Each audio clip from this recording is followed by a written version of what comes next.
Okay. Hi, my name's Stacy Val. This is going to be my first video where I'm actually just blogging.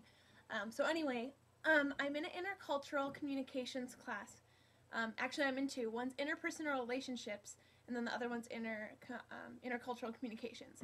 Anyway, so this actually has to do with my relationships class. They're pretty much the same, except one's like worldly, like, not just the United States, and then the relationships is just the United States, and even more conclusively, your oikos, or the 10 to 15 different people that you interact with on a daily basis.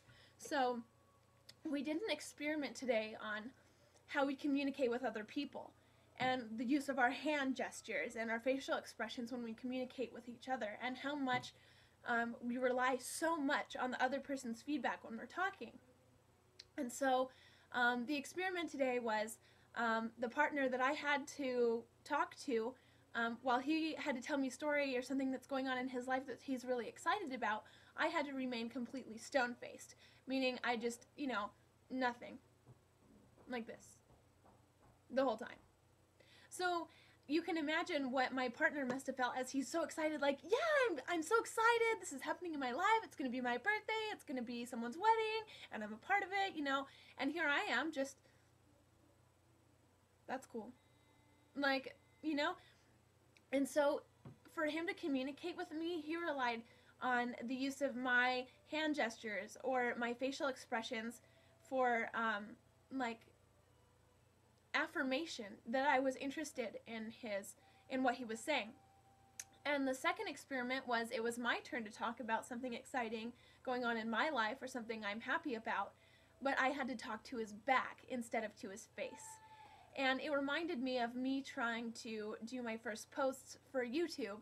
I would sit here and look at the camera and I was like, I don't know what I'm saying, I don't know who I'm talking to, I don't really know what to say, so this is going on in my life. Like, it just kept going like that. Like, my conversation went in circles as I was talking to his back.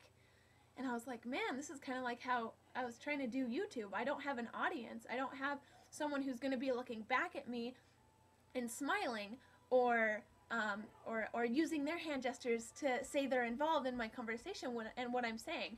And to top that off, it seems like it's a one-man conversation, or one woman, haha, because I'm a girl. So,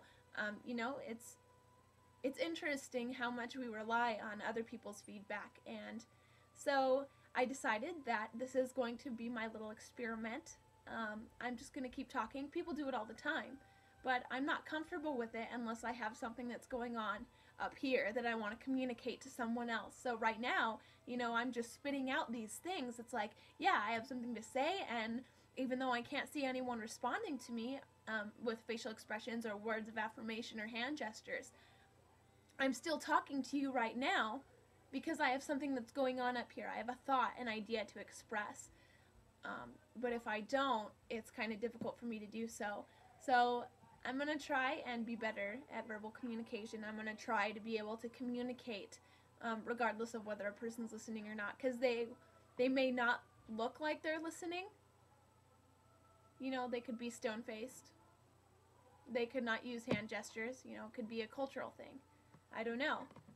But that doesn't matter. I need to be able to communicate regardless of what they're giving me, unless they're saying, I don't really want to listen right now. And their other communication, their nonverbal communication, is the same as that, then I won't talk anymore. But hey, whatever. And the cool thing about YouTube is if I get boring, you can just turn me off. Woo! So anyway, here's to a new beginning of journaling and blogging and learning how to be a part of it, and here I am just